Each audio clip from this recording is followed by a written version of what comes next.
الله الرحمن الرحيم. الحمد لله رب العالمين، وبه نستعين على أمور الدنيا والدين، وصلى اللهم وسلم على سيدنا محمد وعلى آله وصحبه أجمعين. أسعد الله صباحكم ومساءكم ولياليكم أينما كنتم وحيثما حللتم. walaalaha Soomaaliyeed meel aad joogtaan ba Ilaahay subxaanahu wa ta'aala idinku ammaan yeelo. Cidii dhibka Allah ka qaado, cidii baahan Allah deeqo, cidii dan le Allah u oofiyo, inta bugta Allah bogsiyo, inta dhimatay Allah u naxariisto, waalidiintan Allah u naxariisto, annagana Allah nooga daba naxariisto. dalkeena Ilaahay subxaanahu wa ta'aala inoo badbaadiyo. qodobo dhowran ka hadlayaa. qodob ku saabsan gado doorashadeeda waxaan ka hadli doonaa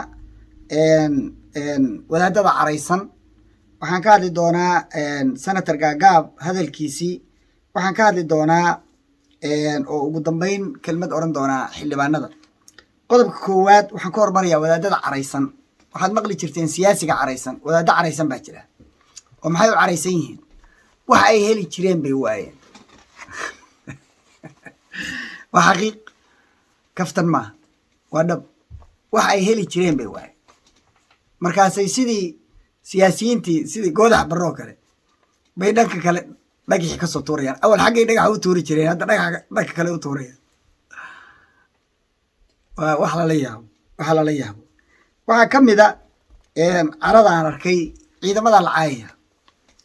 dowladda waxaa lagu sheegaya inay tahay al-shabaab. waxaa la leeyahay waxbay dileen, dad bay dileen. mid baa hadda goor uu yiri hala laayo niisa oo dhan hala laayo hadday soo saari waayaan ciddii dishay gabar la dilay. runtii waa nasiib darro. waa nooc kale oo al-shabaabkii oo kale ah oo afka wax ku dilaya. afkay rabaan inay dadka ku laayaan, ciidankay caayayaan. war ma ciidan baa cayle? wiilkaas iyo miskiinka iyo gabadhaas miskiinta ahoo intay qoriga qaateen le dalkan difaacin oo naftoodii huraya oo carruurtoodii agoonta noqonayso oo xaasaskoodii garoobka noqonayaan baad maagaysaa, wax ka sheegaysaa. hadday ciidan jiraan al-shabaabka may qabtaan? al-shabaabka guryihiina jiifaan.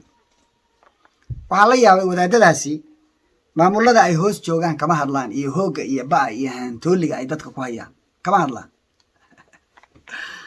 waxaa loo tanaagoonaya farmaaja uun wax laga sheegi karaa. maxaa yeelay waa ninka keliya ogol in wax laga sheego. kuma dhacaan inay muusabixi wax ka sheegaan, ama ay deni wax ka sheegaan, ama ay axmed madoobe soo qaadaan warkiisa. kuma dhacaan, lagaba yaab. maxaa yeelay xabsigay liinta ku cabayaan hadday kelmad soo qaadaan. iskumana filno rag naf leh oo wax iska dhicin kara maaha. marka wadaadada caraysan waxaan leeyahay mahlan, xogtiinna ummaddu way heli doontaa.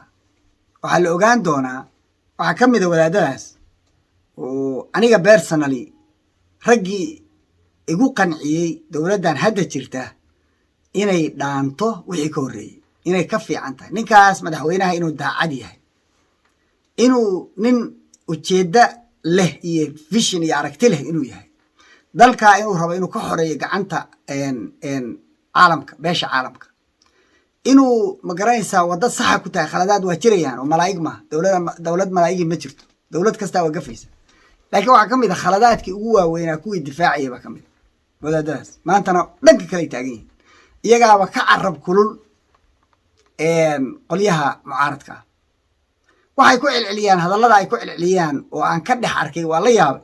awal waxaan ku arki jiray hadalladaas siyaasiyiinta talking pointska la yidhaahdo oo ay garowe online iyo sahan research isu dhiibaan oo la mariyo siyaasiyiinta bay wadaadadiina hadda ku hadaaqayaan.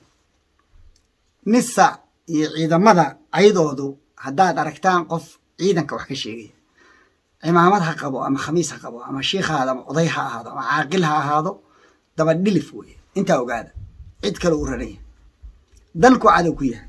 intaas wadaadadan ka oranaya. wadaadada caraysan waxaan leeyahay siyaasadda inaad soo gashaan waa jeclayn. waxaa nagu noqoteen laakiin islaantii tiri ilaahu cunuga iiga hadli, ilaahu cunuga iiga hadli, oo haddana tiri markii uu wax daran ku hadlay ilaahu iga aamus. halkaasaa taagantihin. hadalkiinu macno badan yeelan mayo haddii uusan daacadnimo ku dhisnayn. aragtida waa inaad ku qanacsan tahay hadday ha khaldanaato. marka ay daacad kaa tahay, principled aad tahay. inagu dowladda lacagna ma siiso, shaqaalena uma ahin, laakiin waxaan ku qanacsannahay waxa ay waddo inay dhaamaan wixii ka horreeyaan arki jirin inay meel u socoto aanu rabno iftiin baa noo muuqda andaadsi waxa aan ku taageersannahay haddaad waxaas wax ka duwan aaminsan tahay si daacadnimo leh aad u hadasho oo cagsiga ah waa ku soo dhoweynaynaa waa aragti aad nugu khilaafsan tahay laakiin wishii waashi shalay xagga maanta xagga shalay xagga maanta xagga sababtuna ay tahay waxa la ogyahay in ay tahay interest personal interest ama shakhsiyan faa'iidooyin aad adigu ku qabi jirtay oo aad weyday adeerow dalka ha u burburinin adiga jeebkaaga dalku waa ka wen yahay adiga iyo jeebkaaga intaba waa ka wen yahay marka iyaga intaasaan ka oranaya qodobka labaad gaagaab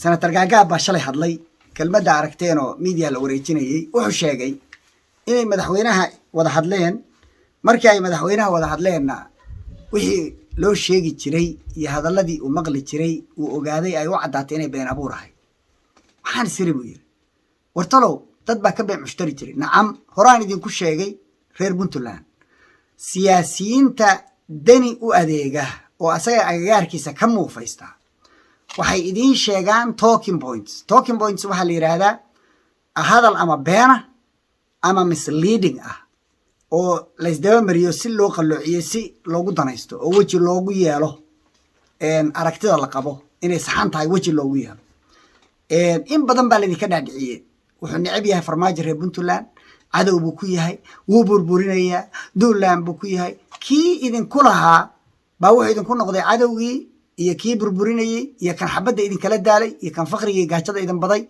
kii waxaa idin akhriyayey hadda ka hor baa dhuusamareeb labadooda ku kulmeen madaxweyne farmaajo iyo deni markii hoos loo wada hadlay buu deni hadlay waa qof aan aqoon sida loo hadlo codkar maaha ma aha nin hadal yaqaana shalay wuxuu ku yidhahdo berri ka hor imaanaya wuxuu yidhi madaxweynaha iyo annaga waana loo kala sheekeeyey waa inta hadda uu gaagaab sheegay waana loo kala sheekeeyey nin fiican wey xaqiiqada waa saa isagaa isbedbedelaye ninkaas ninkii la kulmo arka ama la sheekaysta dhabtaasu u tegaya ciduu necab yahay oo qabiilku necab yahay baan jirin colaad uu ku soo wado cid gaaraan jirin dictator weeye dictator lama caayo waxna lagama sheego kuwaas aan sheegaya dictator ahe ha loo bareero oo runta hala sheego marka gaagaab warka uu sheegay 2 sano iyo dheeraad baan idiin sheegay mid baa u arkaysaan waxyaabahan idiin sheegay inuu dani sharaxan yahay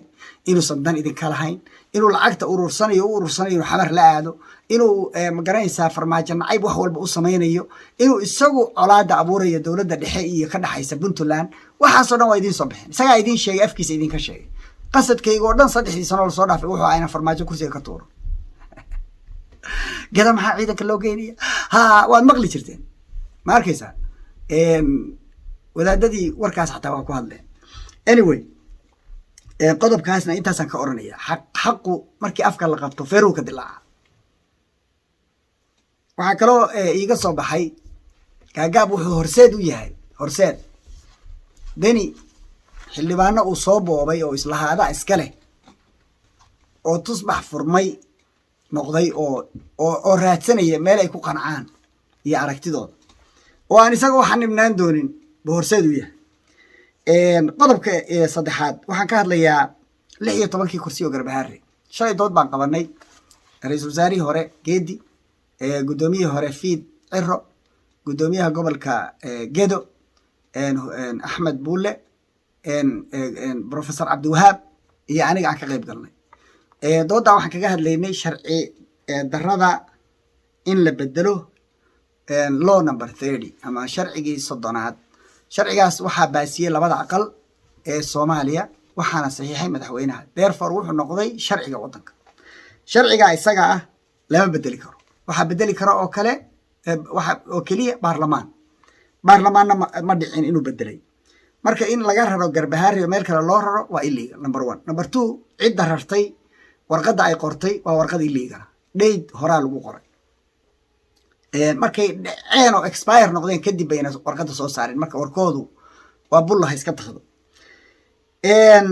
markaanu intaas sheegnay waxaan kaloo sheegnay inay rabaan inay ku qabtaan ceelwaaq doorasho ceelwaaq waxaan sheegnay inay tahay dhanka Kenya dhanka Kenya in doorasho lagu qabtaa waa qaran dumisnimo waa khiyaano qaran waa dembi laga galay madax bannaanida Soomaaliya iyo xornimadeeda arrintaasna ciddii ka qayb qaadata berita waxay mudan kartaa maxkamad iyo dacwo ayay mudan kartaa waxaa imaanaysa marka maxaa imaanaya parallel shalay markii aan dooda wadnay waxaa noo soo galay xildhibaan wasiir ka tirsan Jubbaland Mursal Khaliif iyo chief of staffkii madaxtooyada waxaanu siinay mikrofoonkii si gobonimo ku jirtaan u siinay intay doonaan bay hadleen inkastoo markii dambe aan chief of staffka hadal ka jarnay markuu diiday inuu hadaladii xanafta lahaay oo aan ku heshiinay in la joojiyo uu ka haro waxaa ka bilaabatay halkaas aragti baa iiga soo baxday in dadka ishaya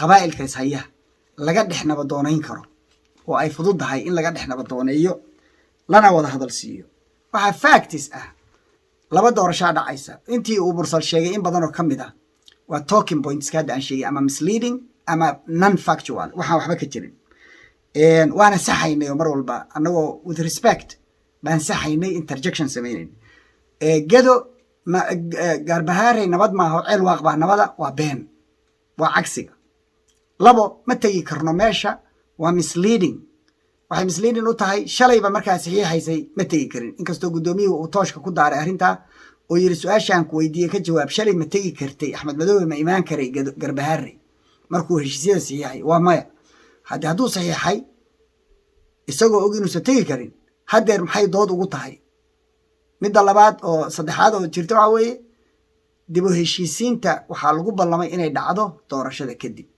marka inay hadda xujo ka dhigtaan dib u heshiisiinta ha la soo hormariyo haddaa rabtaan inaan doorashadii ogolaano oo meeshii aan ha noqoto meel aan imaan karno annagu aan ka talino gudoomiyaha magacaawno waxaasoo waxba kama jiraan heshiiska waxaa ku qoran inay odayaasha reer Garbaharey soo magacaawdaan dhowr qof isaguna Axmed Madoobena uu kala doorto oo mid ka mid uu madax ka dhigo gudoomiyaha uu ka dhigo ciidanka amisom ay ilaaliyaan kadibna uu sayd soo diro ciidankii guddigii doorashooyinka heer gobol uu soo diro saddexda qodob kaliya laga sugayay waana diiday lixdan qodob oo dambe uu soo saaray oo roobla u keenay waxa kama jiraan heshiiskiina kuma jirin waana ka dambaysaa qadiyada marka maxaa ka dhacaya laba doorasho dhacaysa yaa sax ciddii Garbaharey wax ku doorataa sax Garbaharey odayaashoodiina iyaga kuraastana iyaga leh waana meeshii ay dawladdu u astaysay baarlamaanku u asteeyay lagamana bedeli karo marka meeshaas ciddii doorasho ku qabata 16 kooda ayaa fariisan doona baarlamaanka haddii la isku qabsadana maxkamadda la isla tagi doonaa sare iyadana kala saari doonta qodobka igu xiga waa qodobka maxkamaddii Fahad Yaasiin waxaa la qabtay talaadada doodii ay damceen Rooble iyo ciidankiisu inay kullu ku jiidaan waqtiyada oo ay dhaafiyaan oo dhowr jeer idin sheego hore ay dhaafiyaan doorashada gudoonada baarlamaanka si uusan uga qayb gelin oo uusan u noqon gudoomiye ku xigeen way fashilantay maxkamaddu markay ka diiday labadii usbuuc oo uu qabsaday garyaqaanka guud oo ka tirsan xafiiska Rooble hadda ka tirsan markii lagu yiri keenso dacwadaadii oo dacwadiisi sabtida loo qabtay oo sabtidii shalay ahayd gudbiyay maxkamadda waxay soo saartay inay dacwada dhageysanayso talaadada marka xad iyo isniin kadib talaadada inay dhageysanayso laguna kala baxayo marka ma hayaan wax factis iyo wax reason iyo wax sabab oo ay maxkamaddu ku qanci doonto inay aqbasho doorashadan la galay oo Fahad Yaasiin kamid ka ahaa kuwa ugu roon ku jira kuwa ugu roon kuwa badan ba kaliito Boosaaso kamid tahay meel walba Kismaayo kamid tahay galmudug kamid tahay meelo kamid iyo yacni ba kamid soo ma arkays banaadirigii ba kamid uu Rooble boobay haddana intuu dumaashidiis kursi u boobay reer leeyihiin buu iyo magaranaysaa kuwa kalaba ayuu wuxuu ka hadlayaa qolaa wax soo boobtay marka maxkamaddu xoola maaha waxa way u jeedaa waxa ka soo baxaysa iyadana in la sii daayo qodobka ugu dambeeya waa xildhibaan doorasho la galay lacag baa lagu la imaanaya waxay ka imaanaysaa lacagtaas ama dibadda oo cadow baa soo dhiibay dalka la rabaa in lagu burburiyo waa qaniimo ama waxay ka imaanaysaa nin tuugo inaga ina ka boobay oo xoolahaagii alla ku soo celiyay labadaba ka qaado waliba ku qaaliye aad u qaado lacag xoog badan qaado laakiin dalka u danee oo dambi kale ha ka gelin ummadda masiirkeedii baa gacantaada ku jira ninka is leedahay waa ugu musuq yar yahay dalkuu dhisayaa ee guryo dhisan maayo iyo ganacsi uu leeyahay. ninkaa is leedahay waa nin xor ah oo dibadda lagama xukumo ama ma rukuuco ma sujuudo, qab buu leeyahay iyo xornimo baa qalbiga kaga jirta, iyo sharaf iyo cizo iyo karaama isaga ku jirta. qofka is leedahay dalka dadka ka shaqeeya oo shaqaalaha iyo askarta iyo ciidamada waa u rooyo waa dhisaya oo ciidan xoog lan yeelan doona. kuwaa ina ku yiri xasan sheekh hadda kahor wuxuu yiri ciidan xoog la Soomaaliya uma baahna, $100 qofkaan rabin meeshuu raba ha aado. labadaba waa ka duuban tahay, ciidan uma baahna Soomaaliya. aragtida waxaa qaba cadowga Soomaaliyeed baa qaba, waxaa qaba TPLF baa qabtay, iyaduna ka tarjumaya aragtidooda. Kenya qabta oo aan ogolayn, Djibouti baa qabta oo aan ogolayn in ciidan yeelan oo baqaysa. marka in aad kala doorataan dadkaas ninka islada ciidanku dhisaya, ninka mushaharada bixinaya ee aan 9 bilood iyo 10 bilood mushahar lagu yeelanayn, maalin ninkan lagu lahayn 6 sano 5 sano iyo 2 bilood ninka aan 1 shilin lagu lahayn oo mushahara, ninka baddaadii kuu soo celiyey lagaa boobay raggii gatayna ay hadda kaa rabaan kursi, hawadaadii ninkii kuu soo celiyey ay kuwo kale yiraahdeen ma haysan karneen noo haya oo Kenya ay millions of dollars ka qaadanaysa. ninka EU kaa saaray iyo burcadbadeed oo horey looga iibiyey ee baddeeni lagu wareejiyey oo chapter 7 ku gashay, ninkaa dooro oo codkaaga sii, dalkana u heeli, lacagtana ka qaado. marka maxay helaysaa? lacagna waa haysataa, iyagaa kula soo doontay aduu kama raadsan. dhinaca labaad maxaa haysataa? waxaa haysataa dowladnimo fiican. marka win baa joogta, waxba kaama qasna. intaasaan kugula dardaarmayaa, maadaama hadda kaambeynkii rasmiga ah la galay, waxa inoo dhimanaa ay tahay bil iyo wax ka yar. u heeli dalka, aad uga fakir. xoolo maahayd la soo gatay ninkii kursiga ku siiyey, hadduu rabay inuu iska kaa haysto jeebka kugu rito, dee isagu kuma dhalin kumana laha. xoolana maahayd, qof baa tahay muqdara oo ilaahay subxaana wa tacaala salaad iyo ku waajibiyey soon. qof responsible ah, ilaahay jawaabta aad hadhow la hortegaysid ma aha faarax baa i doortay oo lacagtii hore iga bixiyey ilaa codkayga isagaa leh. ma aha, sax maaha. ninka ugu ronsi khayr badan baa idiin rajaynayaa. asalaamu calaykum waraxmatullahi wabarakatu.